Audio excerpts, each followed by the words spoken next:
Hello and welcome to a new episode of Europeans Watching American Racing. We have plenty of stuff to talk about in this new episode. My name is André Wiegold. I'm from Germany and my Italian co-host is Gianluca Guiglia. Hey, Gian. Hello everyone and welcome to the latest episode of European Watching American Racing. Man, we have plenty of things to talk about. 3 races this weekend, 2 NASCAR races, 1 NHRA race. Let's get started. Yes, and we start with the NASCAR Cup Series today with the top tier class of NASCAR racing. And we have we had since Talladega 2021 people winning, drivers winning aged below 30, but at Richmond Raceway, the short track we had on the schedule, we have a over 30 years old driver winning a race, ending this streak we had there, and we have a veteran back in victory lane. But I think first of all we should go through the race in the NASCAR Cup Series, the Toyota Owners 400 at Richmond Raceway. Gianluca, we had Ryan Blaney on pole position, who is incredibly fast on one lap. Yeah, exactly. Super fast.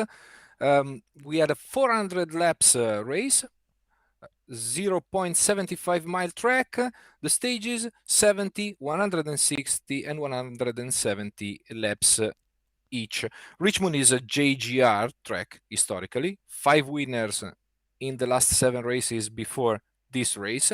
So they were expected to rebound, but you never know with the next gen car. You really never know. 8+1 set of tires available for the race. Chad Knaus in the Fox booth, and he really gave a good perspective on the strategies going on here. Listening to him and Larry McReynolds talk about strategy was really compelling. What do you think? Yes, I really liked Chad Knaus. I met him back in 2018. It was a cool. very strange situation. I was at the Daytona 500 and I was looking at Jimmy Johnson's car. We had a hot pass, so we were in the garage area, and there was a guy coming from behind and asking the guys standing around the car, "Hey, do you want to know anything?" And we looked around, and it was Chad Knaus just standing there, hands in his pockets, and asking us if we have any questions. So very, very based and friendly guy, nice guy, kind guy. And what I liked is he's able to talk. He's able to commentate. He was not struggling with the words. And he gave us a very interesting insight of being a crew chief, how to handle strategies. And strategies, that's the most important part of that race. It was a Richmond race, a typical one, with a few people dominating the race.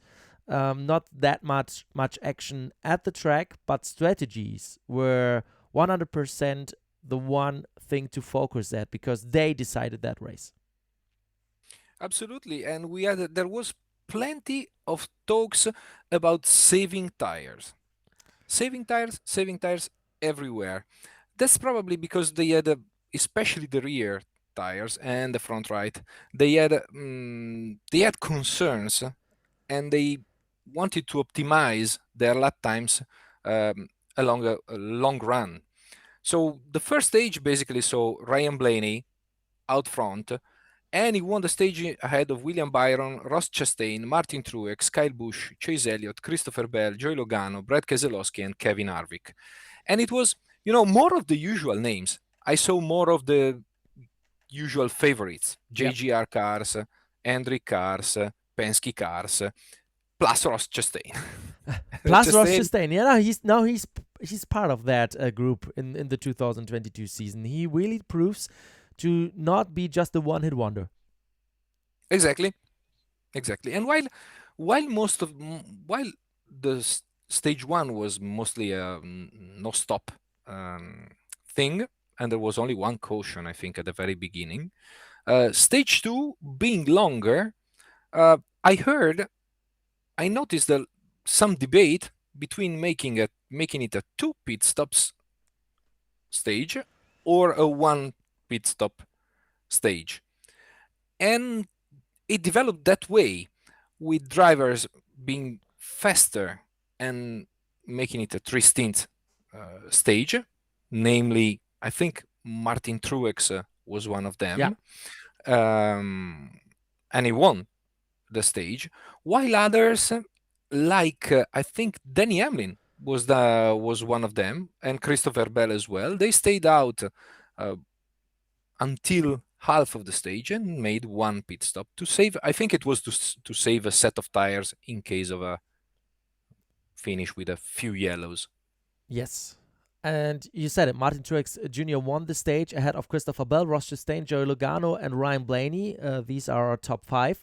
And then Hmm. something strange. I want to spoil that at that point already. Martin Truex Jr.'s crew chief decided to change the strategy. And they splitted the last stage in two halves and not Hmm. go for the two pit stop strategy. And this was the reason Martin Truex Jr. lost that race. He was definitely the guy to beat. He had a incredibly fast Toyota Camry there. But in the end, the strategy was wrong to change from two stops to one stop. And I don't understand why, because stage two was 10 laps shorter than Shorter. the Mm. final one. And it worked in stage two. So why did they change the strategy in the final stage? Of course, they maybe thought that there would be any late last caution or something like this. But in the end, the guys who pitted twice in the last stage, yeah, won the race. Yeah, exactly. I think there were two cautions in the initial part of stage three that slightly altered the perception. Uh, 5 laps into the stage, Cody Ware went into the wall, Yep. and some drivers went to pit lane, including Danny Hamlin. Then a little bit later, Cole Custer and Ty Dillon had a contact, and well, the victim was Austin Cindric, who spun, Yep. and there was another caution and another group of drivers going to pit road. Um, so maybe the strategy was not really clear at that moment, but the drivers doing two pit stops really had clearly came out the winners. Uh, Now we can say it. Yep. Danny Hamlin had at his last pit stop 46 laps to the checkered flag, and in 46 lap he recovered something like 40 seconds from the leader, and he won the race. And it was the final laps were really exciting, man. Right? Yes. Yes, definitely. We had a statistic by Bob Pockrass during the race, and it was early in the race. He said the difference between the lap times, new tires and old tires, and he compared Kyle Busch to Christopher Bell, so two Toyotas. They were Hmm. at 1.2 seconds per lap. So when you calculate more than 40 laps, so you can make up those 40 seconds. Of course, during a stage, your tires will fall off too. Hmm. So the margin or the gap will decrease, of course, but you still have the advantage of having newer tires than the other guy who's on even older tires. So yeah, the math showed already that it's possible with new tires to gain a lot of advantage on that short track. 1.2 seconds on new tires compared to old tires. This is a world on a track like Richmond. Absolutely. Then Danny Hamlin was 5 seconds behind William Byron, the leader at the moment, when he took to pit road for the last time, and then he passed Byron with 5 to go. Yes, with 5 to go. So in 41 laps, exactly what you said, 1.2 seconds per lap, and he came back, and with 6 to go, Hamlin was still in third place behind Martin Truex, and he went past him with 6 to go, and then with 5 to go, he overtook William Byron for the lead. Well, probably a caution would have completely changed the outcome of the race, but there was no caution, and the man with the best strategy won. Yes. And And it was, and to me, not every race needs to be fireworks and spinning cars and crashes and a lot of damage and a green white checker finish. This one was a very good race, a strategy race. Yes. You have to have a little bit of fable for that. You need to like that. I Hmm. always do some polls on my Instagram stories. Yes. Some German NASCAR fans are taking part there. We had about 20 people voting after that race, and it was the worst um, race in that season, in their opinion. So I think 42% said it was a good race, 48 said it was a bad race. So basically, yeah, it was a race not for anyone. I totally understand if you say it was quite boring, because that was 100% decided on strategy, not with a bump and run, not with a side by side duel, or with a big crash in the end or stuff like this. But in the end, I still enjoyed it. I still enjoyed because we had, and it was perfect to have Chad Knaus in the booth then, to have that guy explaining what's happening, and then we saw it on the track. And Denny Hamlin, yeah, he broke that streak of young guys winning, the first veteran to win a race in the 2022 season, um, with Kevin Harvick in second, so Stuart Haas Racing and the Fords are also back. William Byron in third, ahead of Martin Hmm. Truex Jr. and Kyle Larson. Then we had Christopher Bell, Ryan Blaney, the pole sitter, Alex Bowman, Kyle Busch, and Austin Dillon completing the top 10. When I see the name Kyle Busch, have you heard the news during the race for the four tire pit stop? Yes. Their new choreography. The new choreography, and they did a four tire pit stop in 9.19 seconds, the fastest ever in Wow. NASCAR history. Wow. To explain to our listeners and viewers, JGR brought a new choreography to Richmond. Basically, their crew, uh, all of their crew except the fuel carrier, they come out in front of the car. By doing this, and they go around the car all from the front. Normally, what happens normally is that two elements of the pit crew, they go around the back of the car to service the rear tires. What they did is everyone comes out in front of the car. This way they don't have to wait for the car to be stopped to jump the wall. They can move before that. So the car enters the pit stall, they immediately run past the car, they service the car, the right side, they go back to the left side, and they go away.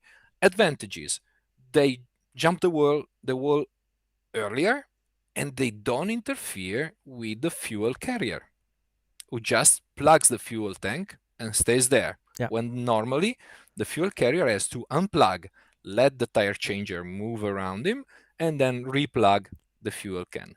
Well, that was very interesting. definitely, and it paid off. We saw it with the time, 9.19 seconds, a new record in a four tire stop in NASCAR history. About the strategy, I just want to quote three drivers. We already put those quotes on our social media channels on Instagram, on Twitter, and Facebook. If you want to join us there, you can get some information about American racing straight from our keyboards. But Danny Hamlin said after the race, just a great strategy there. Just drove as hard as I could. There was no doubt in my mind, maybe just a little, but they got this car right there towards the end. So, two factors for winning: the strategy and the development of the car during the race, um, optimizing the cars during the pit stops.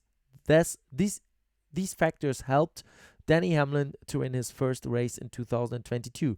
Then Kevin Harvick, who came in to finish second, just I think half a second behind Danny Hamlin. He said, I'm just really proud of anyone in our team for just staying in there and having a great strategy and doing everything that they did all day. It was really the first clean day that we have had all year. So Kevin Harvick may be back in action, also saying that strategies were the biggest part in that race, but also having a clean race. The zero mistake job has to be done to win a race in Mhm. the 2022 season with those next gen cars. And last but not least, fourth in the overall standings of the race, Martin Truex Jr. At the end, I think we just tried to gamble on beating Byron. He ended up trying to do our strategy, which we both screwed up. So Martin Truex Jr. 100% blaming the strategy for not winning that Richmond race. And if you look at the top 10, it's 4 JGR cars, 3 Hendrick cars, 1 Stewart-Haas Racing, 1 Penske, and 1 RCR. In my mind, Richmond is a JGR track, and we all know this. Okay, good. So it's good to have them back atop the standings.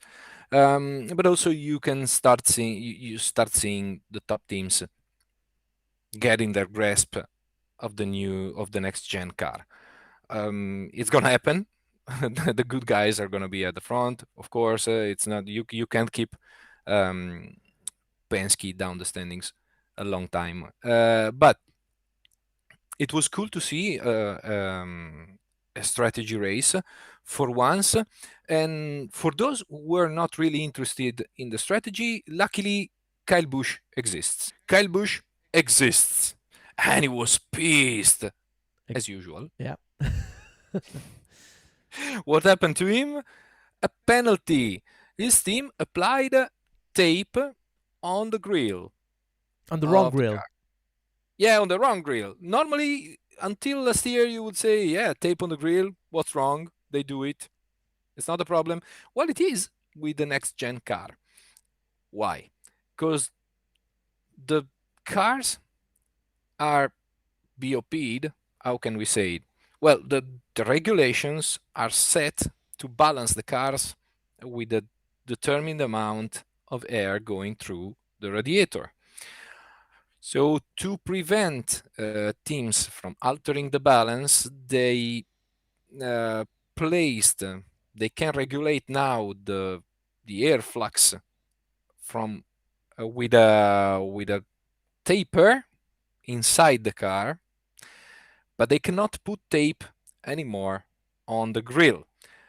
Kyle Busch needed some tape on the brake ducts, and that is allowed, but the team member went and applied the tape to the wrong space on the car. Muscle memory.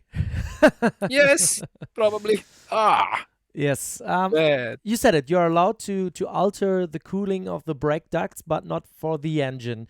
And NASCAR took some time to get this penalty out. I think more than 200 laps. And they said, A bit too much, maybe. yeah, but they said they wanted to make sure that it's not a debris part and that it's really on the engine cooler and on the grill and not on the brake duct.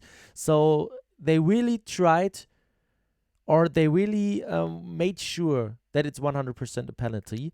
Yes, it took a little bit too long, maybe, but in the end, they worked 100% and not just 99%. But imagine if they would have penalized Kyle Busch earlier, saying that the tape was on the wrong grill, but then in the end, it was a debris Discovered. part or something like this. This would be Ah, much worse. yeah, absolutely. And of course, he was pissed because he's a driver, he's competitive, and these kind of mistakes, when they happen, they are not acceptable. Yep. At that level. And so the the poor guy who did it will have a very nice, probably already had a very nice Monday meeting. Ugh. Yeah. Anyways, penalty, went back to pit road, black flag, and they altered his strategy based on the penalty, and he still finished where? Ninth. Yes, he's still in the top 10 and he's finished ninth, right, ahead of Austin Dillon, right behind Alex Bowman. This would probably have been a much better race for him, at least a top 5, Yep. with a proper situation. But man, I love Kyle Busch because he speaks his mind. Yep.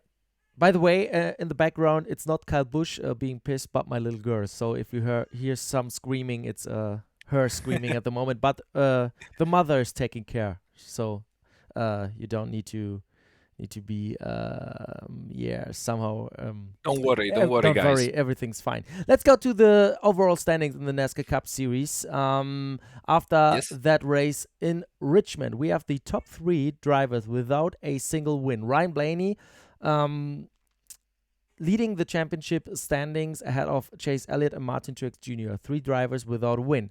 Then we have William Byron in fourth ahead of Joey Logano and Ross Chastain. Then Alex Bowman in seventh ahead of Kevin Harvick, Chase Briscoe, and Kyle Busch, who's rounding out the top 10. Denny Hamlin, it was his first top 10, his first top 5, and his first win in the season. He's at the moment 20th.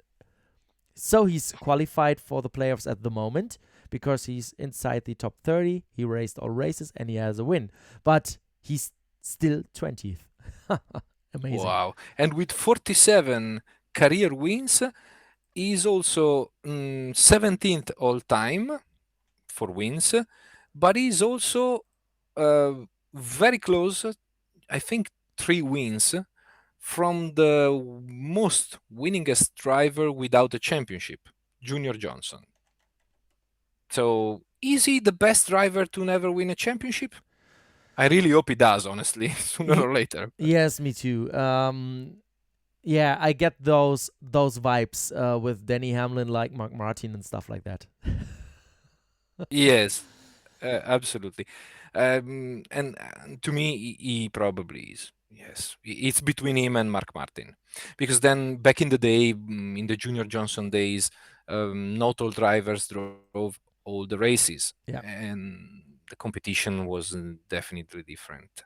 But Danny Hamlin, probably the best driver who never won a championship, and I still hope the situation changes before he stops. And we had 7 different drivers in the first seven races. Are we going to get more than 16?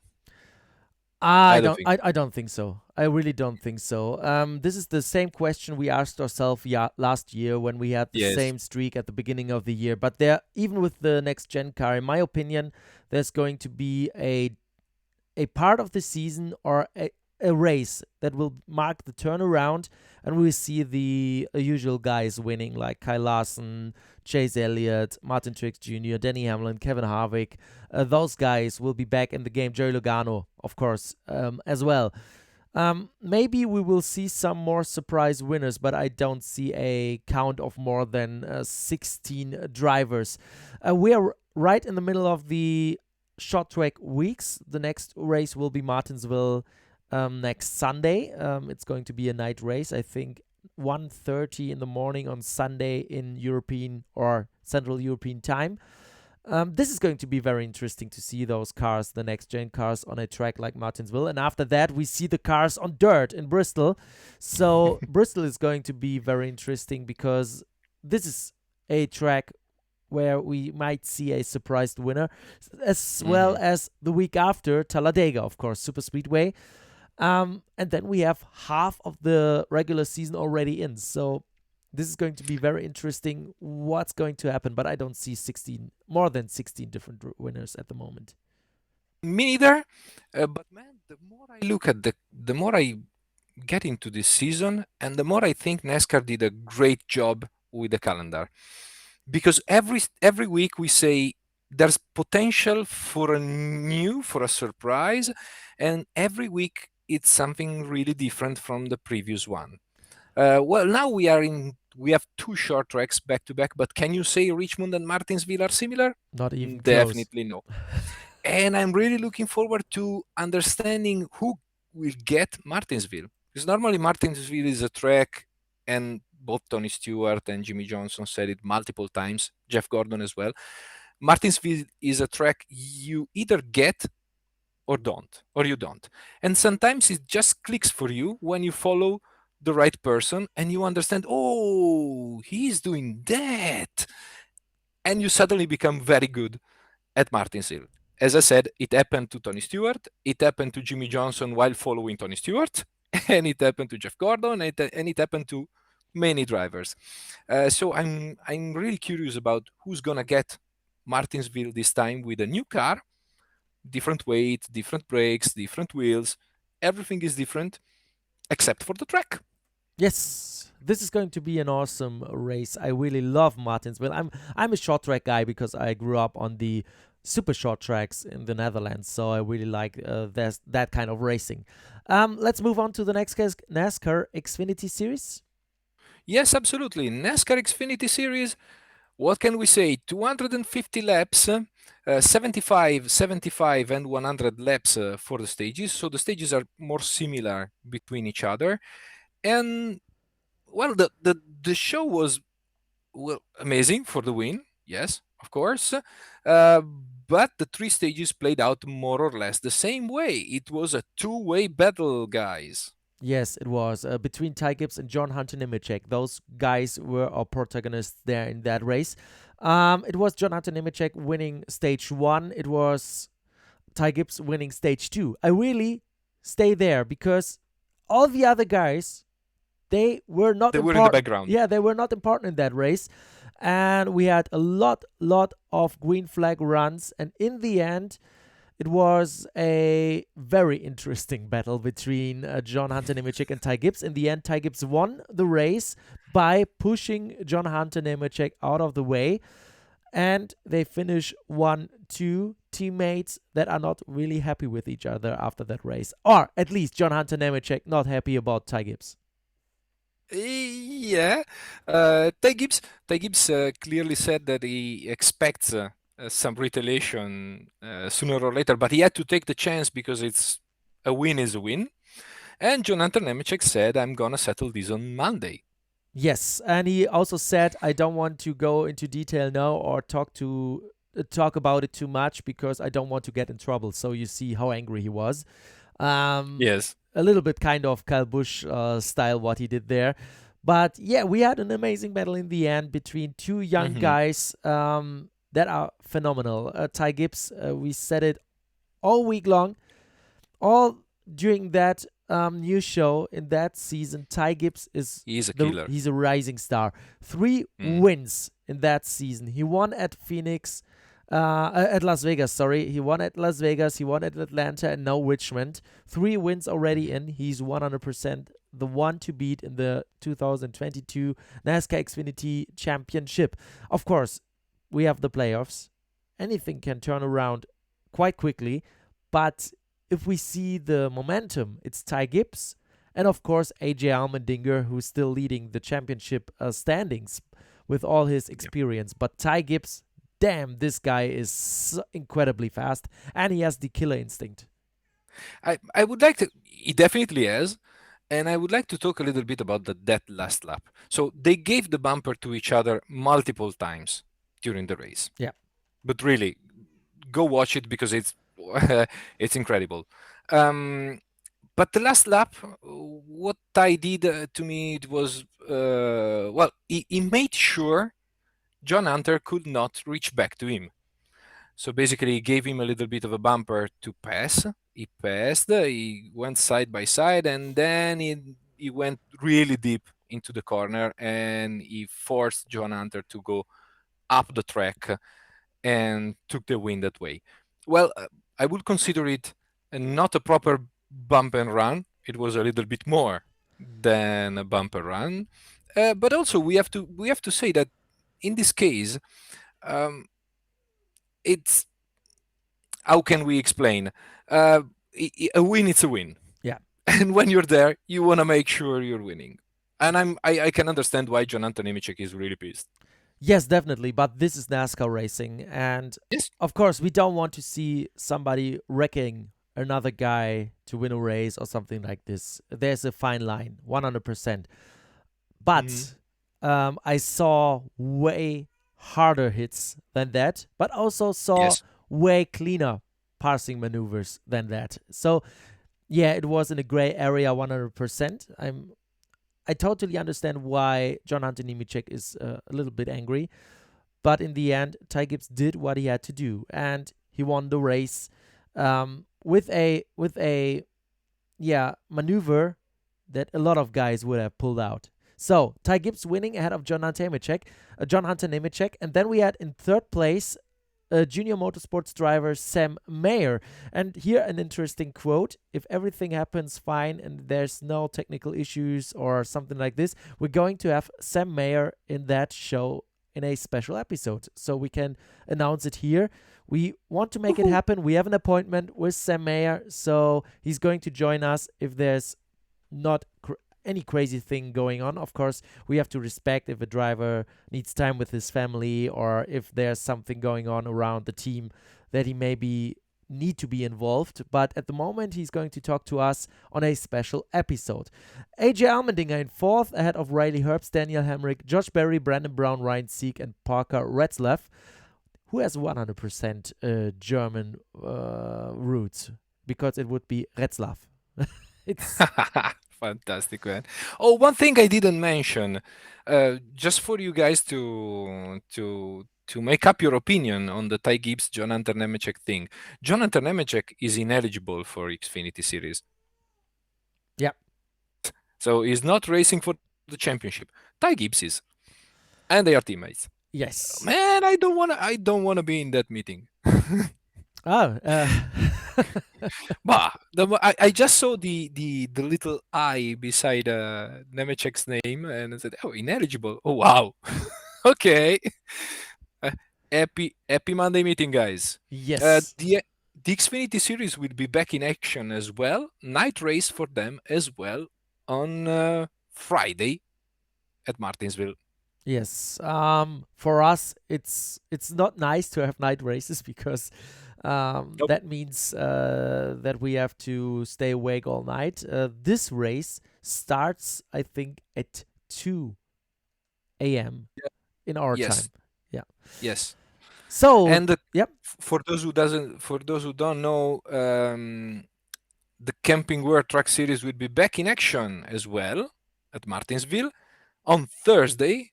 Again, Thursday night. I think it's 2:30 at night for us. So Yeah, on Friday. Friday yeah, morning. Yes, yes. Friday morning for us, Thursday Yes. night for them. Ah, I I like night racing, but when it's my time, night Yes. racing. All Ah, right, let's go to the Drivers' Championship. I already mentioned AJL yes, Allmendinger leading Ty Gibbs. Then we have Noah Gragson in third, ahead of Josh Berry, Justin Allgaier, Sam Mayer in sixth, ahead of Brandon Jones, Daniel Hemrick, Austin Hill, and Ryan Sieg. Those are our top 10 in the NASCAR Xfinity Series after Richmond. So I think we can close the chapter NASCAR and go to your special topic, NHRA. And I've heard they were 4 wide this weekend in the Dragster Series.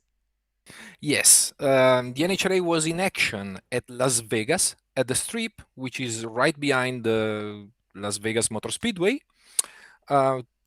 The races were amazing as usual. I have to say that four wide racing is not really my kind of racing because it happens so quick that I cannot keep track of four cars. It's already difficult with two. Four, it's just too much for me. But anyways, it happens twice per season at Las Vegas and Charlotte, and it's just a blast. They race 4x4, so this not the direct elimination is slightly altered. They eliminate two cars for each run. So top fuel, 26 degrees in the air. The altitude is 1,240 meters, 47.78 Celsius degrees the asphalt. That's very important for those who know. We just give context. But top fuel, the final had 16 titles represented on the grid. So Steve Torrence, Tony Schumacher, Antron Brown, and Brittany Force, all four won at least one top fuel title in their career. Who came out the winner? The one who won less titles, Brittany Force, the daughter of John Force. Torrance was quickest off the line, reaction time 39 thousandths of a second. Can you imagine that? I don't. How much they train for this.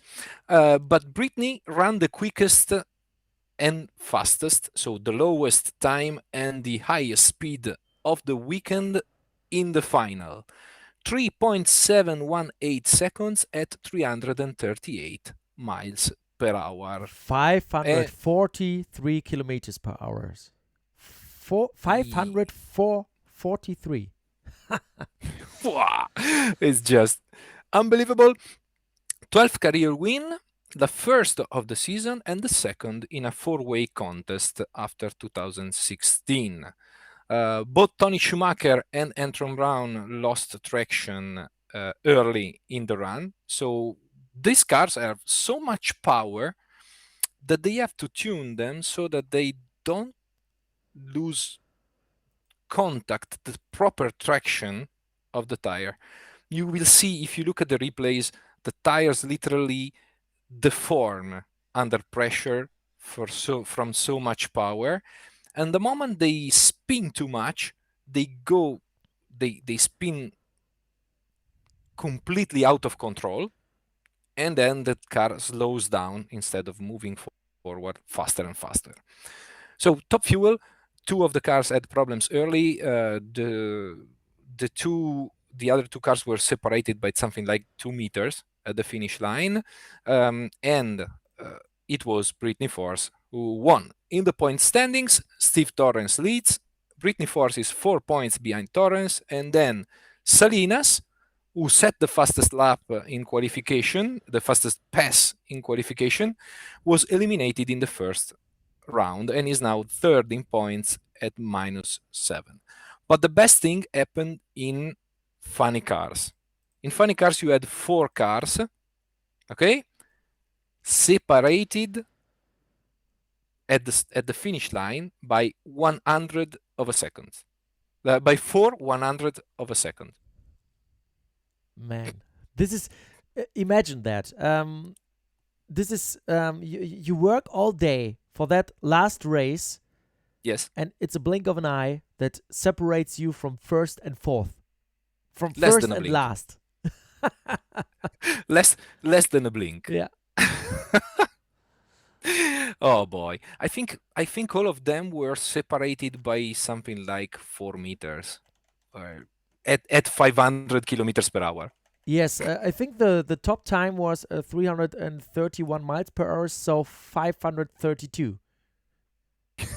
Boy, yes, exactly. It was Ron Capps, multiple funny car champion, who came out the winner. He was second off the line.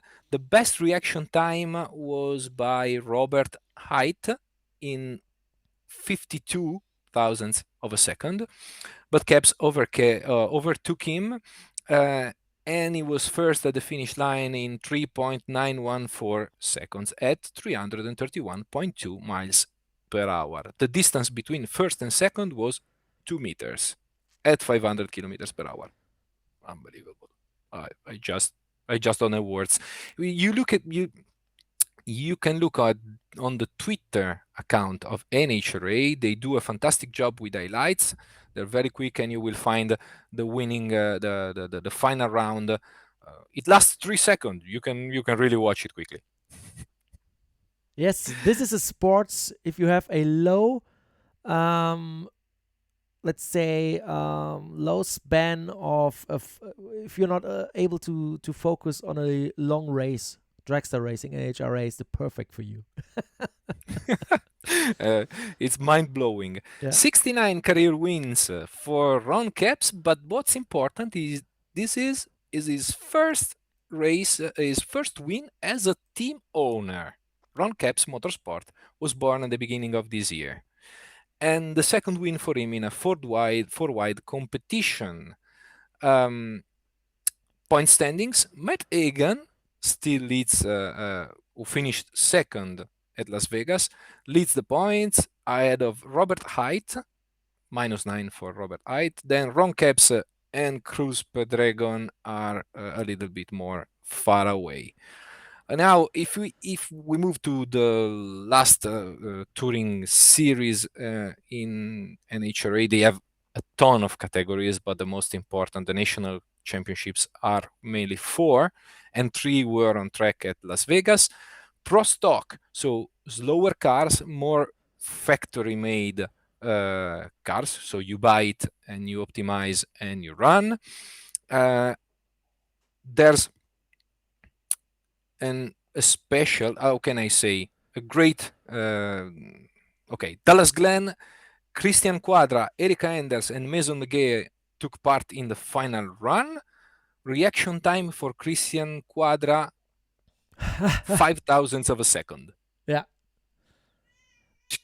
You, you just, these guys train at home. They train to anticipate the light. So they are so much used to the light that they really go. Sometimes they hit 1,000 of a second or zero reaction time because they time it perfectly. They basically in pro stock they have to leave. They are holding a lever.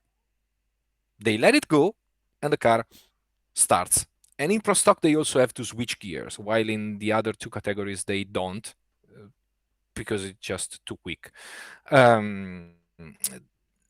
They basically they let this lever go, and that's the start. And they time it so well that Christian Quadra hit a 5 thousandths of a second reaction time. But he But still it, not yes, managed to win. exactly. So the race went to multiple time champion Erika Enders, who won the race in 6.68 seconds at 206 miles per hour, and One, she beat. yeah, yeah, Yeah, 206. I also need to calculate it. It's 331 kilometers per hour. Because when I calculate in miles per hours, or I think in miles per hours, I have no feeling for that. But in kilometers per hours, I know exactly what's going on. So 331 kilometers per hours. in less than 7 seconds. Yeah. I know it doesn't look monstrous as the funny cars and top fuels, but we can assure it is monstrous, and you have to think that they are shifting during this, and everything, since they are factory cars, stock cars basically, they really have to optimize every millisecond. Every millisecond counts. So Erika Enders beat Christian Quadra to the line. Meso Megea finished third, and Dallas Glenn had problems immediately. His car broke down immediately. It happens frequently because they are so extreme. They're pushing so much to limit that a minimum regulation mistake or you adjust it a little bit too much you adjust it a little bit bad for the current weather condition or the track temperature, and off you go. There is no midway. Either you get it or you have problems. You lose traction, the car breaks down, and so on. And by the way, they rebuild the engine in about 30 minutes. Yes, they do. Absolutely incredible. So Erika Enders, first career fine. Erika Enders won the race, but Christian Quadra finished second in his very first career final. So the guy is a class of 1999. He's from Texas, and in 2020 he made his debut in Pro Stock, reaching one time a semi-final. And in the entirety of 2021, he picked up 2 round wins. So he went this close to his first win. Yeah. Really happy for him. Really happy for the guy. Points leader Aaron Stanfield was eliminated in the semifinals by Enders and Quadra, and therefore Erika Enders is closing the gap on Aaron Stanfield in the points. Stanfield still leads. Enders is 3 points behind. And this is it for Pro Stock. Well, if you have time, really, guys, check out the highlights of the event on the NHRA Twitter profile or their Facebook page. They are very active. Yes. These were the 4 white nationals at the Strip at the Las Vegas Motor Speedway. The next race is the NHRA Spring Nationals at Houston Raceway Park in Baytown, Texas on April 22nd to 24th. And after that, 1 month later, there's another 4 white nationals I see on the schedule in Concord. Yeah, Charlotte is right behind the strip is right behind the Charlotte Motor Speedway. So they have the Charlotte Motor Speedway, the dirt track, and the ZMAX Dragway is called. Yeah, the ZMAX Dragway. Yeah. Yeah, and just if you have the chance to go to Charlotte, you have to visit that place. It's motorsports everywhere, man. But the next one is the Spring Nationals in Houston, at the Houston Raceway Park in Texas. This is going to be a classic drag race with 2 cars on the start line, right? Yes, exactly. We go back to 2x2 to yes, 2 cars racing against each other. I kind of prefer it. It's a good divertissement to have a 4-way racing, but the direct matchups to me it's more competitive. It makes it a direct competition, either you win or you lose. Yeah, but I think There's no midway. But I think it's a nice gimmick to have it 1 or twice a year, but to not have it all the time. A nice gimmick. To have some spectacular pictures to show the world, and people who might not are into dragster racing, they see that and maybe they get interested. So I think those gimmicks are important to gain new fans. Yeah. Absolutely. And can you imagine the noise with 4 cars instead of 2? Two cars almost killed me when I was at the start line at the Hockenheim Ring drag strip in Germany. So no, I don't even can imagine what sound those 4 cars make. Not even imagine. Oh man. Do we have any news from other series? Yes, we have to talk about the IndyCar test. They tested the new. How did it go? Yeah, the new 2.4 liter twin turbo V6 engine without the electric part, without the hybrid system. So only the combustion engine at the road course of the Indianapolis Motor Speedway, and Honda was very happy about the outcome of that test. They said the engine went pretty good. They had no problems with the engine. They could run the whole planned program.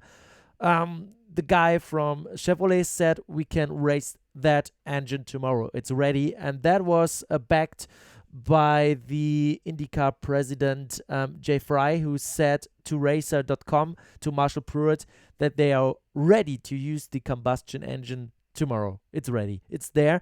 The only problem is the Mahle hybrid part that is still missing, and that's why the new combustion engine and the new electric system that is going to be introduced in 2024 are delayed 1 year.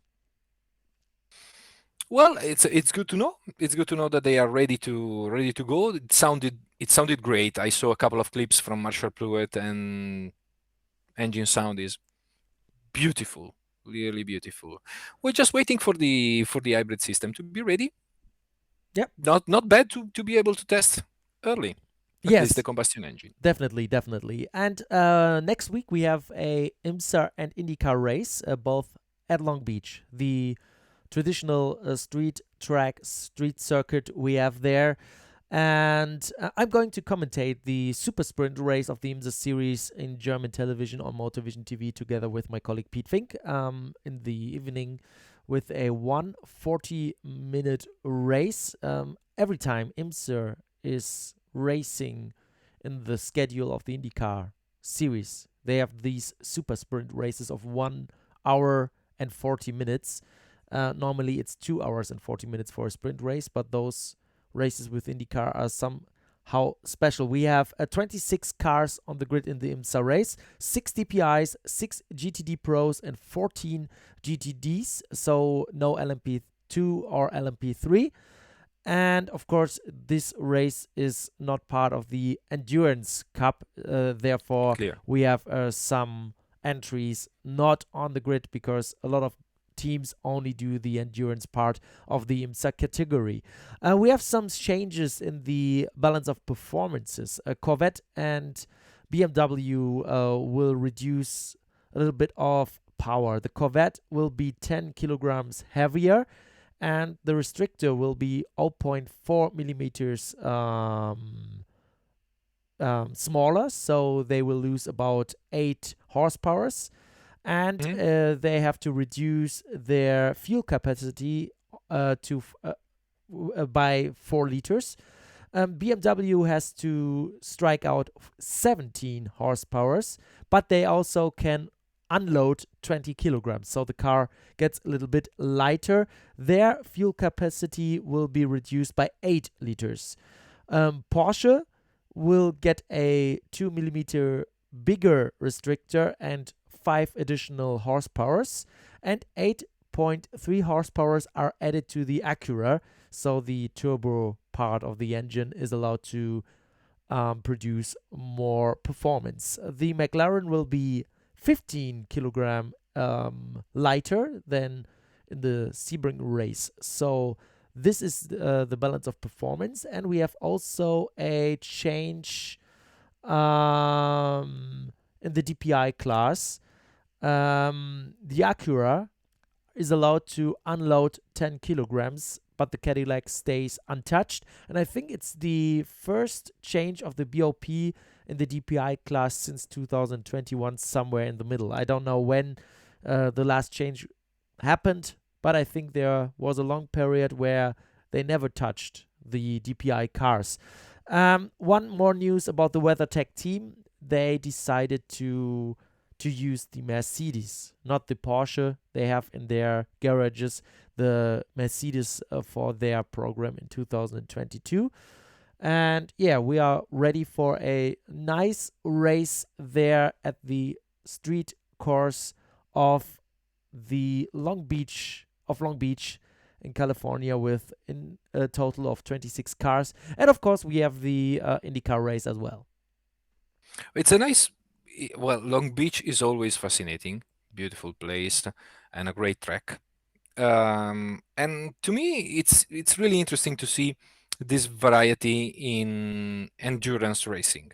Sometimes a super sprint format is just the right advertisement, as you said, for the NHRA. It's a different format, and it can attract more people. It's a compact format, and racing with IndyCar is always a great opportunity for us for us fans. And we're gonna have a super busy episode of Europeans Watching American Racing next week Yes, with NASCAR. 5 races to talk about. Yeah, NASCAR at Martinsville, 3 races. Then we have the IndyCar race at Long Beach and the IMSA race at Long Beach. So tune in next week for a new episode. Leave a comment if you have any questions. Forward them to us. We're trying to answer all of them in the show. And yeah, keep an eye open for the special episode with Sam Mayer. This is going to be recorded this week. If everything happens fine, if there are no problems there, we have the date confirmed by the team, by Junior Motorsports. So there's going to be the first special episode with a guest from the United States joining us here on that show. And of course, follow us on socials, Twitter, Instagram, and Facebook, to not miss any episode, but also to not miss any breaking news, because we are giving you information there. And you find that show not only on YouTube, but also on all common podcast platforms like Spotify, Apple, or Google. So if you Even have on Amazon. yeah, if you have a favorite one, you can find us there. Just type and search for Europeans Watching American Racing. With that said, I wish you a pleasant day. See you next time.